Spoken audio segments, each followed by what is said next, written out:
Sarsa wooden ફેક્ટરીમાં આગ લાગતા 30 મિનિટમાં તમામ માલ સામાન બળીને ખાખ થઈ ગયો હતો।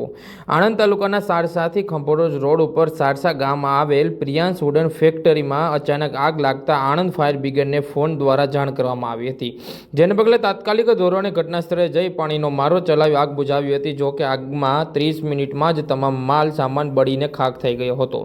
સારસા ગામે આવેલ પ્રિયાંશ વુડન ફેક્ટરીમાં આગ લાગતા ધુમાડાના ગોટે ગોટા નીકળતા આજુબાજુના લોકો દોડી આવ્યા હતા, ત્યારે પરંતુ પ્લાયવુડ વધારે હોવાથી આગે વિકરાળ સ્વરૂપ ધારણ કર્યું હતું, જેમાં ફેક્ટરીમાં આગ લાકડાની વસ્તુઓ હોવાથી 30 મિનિટમાં માલ સામાન બળીને ખાખ થઈ ગયો હતો, જેથી આણંદ ફાયર બ્રિગેડની ટીમ જાણ કરતા ઘટના સ્થળે દોડી આવી હતી। ફાયર બ્રિગેડની ટીમે સતત 40 મિનિટ સુધી પાણીનો મારો કરીને આગ બુઝાવી દીધી હતી। જ્યારે બીજા બનાવમાં બાકરોલ વળતર રોડ ઉપર આવેલ રઘુભાઈ ગોવિંદભાઈ ભરવાડના પૂડાની ઘાસડીઓમાં અચાનક આગ લાગતા આણંદ ફાયર બ્રિગેડને ફોન કરીને જાણ કરવામાં આવી હતી અને ફાયરની ટીમો પહોંચી જઈને પાણીનો મારો કરી આગ બુઝાવી દેતા લોકોને રાહત થઈ હતી।